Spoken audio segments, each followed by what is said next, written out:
दोस्तों, अक्सर आप पढ़ते होंगे, सुनते होंगे, देखते होंगे कि ज़्यादातर आज के समाज में लड़के लड़कियां प्यार के लिए जीते हैं, मरते हैं। अगर एक दूसरे से प्यार हो जाए तो एक साथ जीने मरने की कसम खा लेते हैं। जिएंगे तो एक साथ, मरेंगे तो एक साथ। मैं आज आपको एक ऐसी कहानी के बारे में बताने जा रहा हूँ जिसने सभी को झकझोर के रख दिया है। बिहार के एक ज़िला है भभुआ। भभुआ ज़िले की एक 21 साल की रहने वाली युवती है जिसका प्रेम एक शरीफ अंसारी से हो जाता है।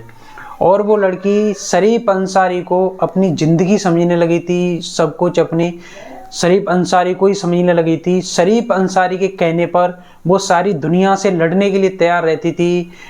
अगर मरती तो उसके लिए, जीती तो उसके लिए।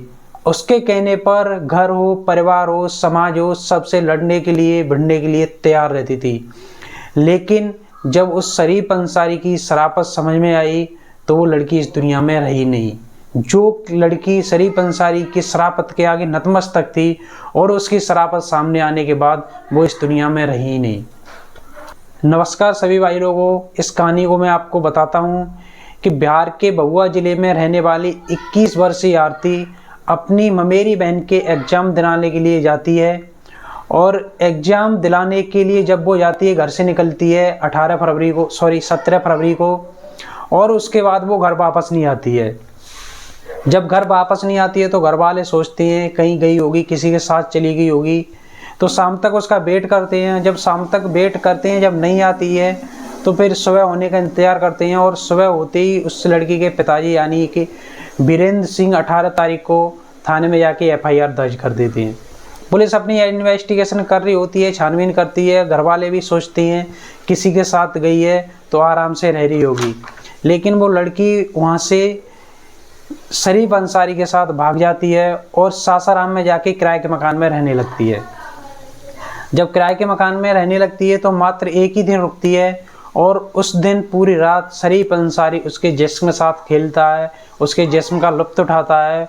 और 18 तारीख की सुबह उसको रोहतास के माजरकुंड के जंगलों में लेके जाता है।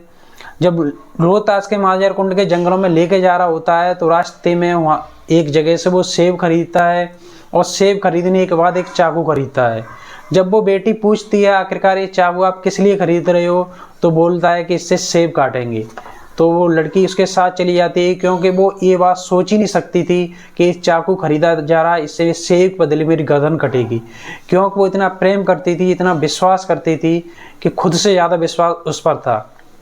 ऐसे ही धीरे धीरे चलते हैं, दोनों जंगलों में पहुंच जाते हैं। तो मौका पाते ही शरीफ अंसारी उस लड़की की गर्दन काट देता है और चाकुओं से गोद देता है। और चाकुओं से गोदने के बाद उस बेटी को वहीं माजरकुंड की झाड़ियों के जंगल में, झाड़ियाँ हैं, उन झाड़ियों में उसकी लाश को छिपा देता है और छिपा के वापस आ जाता है। पुलिस अपनी तलाश कर रही होती है, पुलिस इन्वेस्टिगेशन कर रही है। अब पुलिस को कोई क्लू नहीं मिल रहा है, आखिरकार पता करे तो करे कैसे। अब पुलिस के पास लास्ट एक ऑप्शन बचा था, सीढ़ियाँ निकलवाना। पुलिस जाती है, पुलिस अब उसकी लड़की की सीढ़ियाँ निकलवाती है।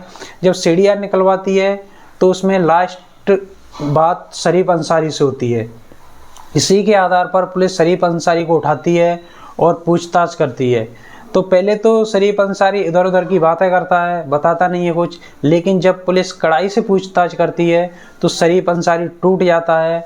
और टूटने के बाद बोलता है कि हाँ, मैंने इसका कत्ल किया है। जब पुलिस पूछती है कि आखिर वो डेड बॉडी कहाँ है, तो शरीफ अंसारी उसको लेके जाता है माजरकुंड की झाड़ियों के जंगल में।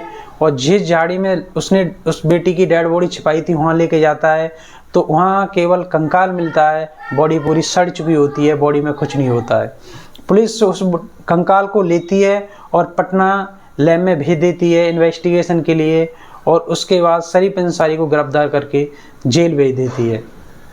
आखिरकार दोस्तों, आप ही एक बात बताइए, जिस लड़की को शरीफ अंसारी में उतना अपना भविष्य दिख रहा था, अपना सब कुछ दिख रहा था, अपना सब कुछ उस शरीफ अंसारी को समझती थी, और उसी शरीफ अंसारी ने उस बेटी को मौत के घाट उतार दिया।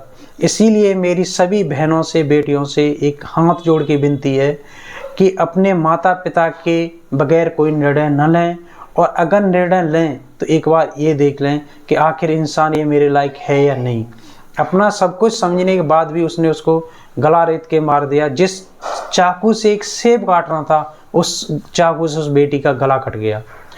मेरी कहानी सुनाने का मकसद ये है कि बहन बेटियां जागरूक हो जाएं, सब बहन बेटियां अपने एक सोचें समझें और उस तरीके से निर्णय लें, न कि जल्दबाजी में हर किसी को अपना समझ बैठें। नमस्कार, धन्यवाद। मैं इतना ही कहना चाहूँगा, अगर मेरी वीडियो आपको अच्छी लगी हो तो मेरी वीडियो को लाइक करना, शेयर करना और चैनल को सब्सक्राइब ज़रूर करना। धन्यवाद।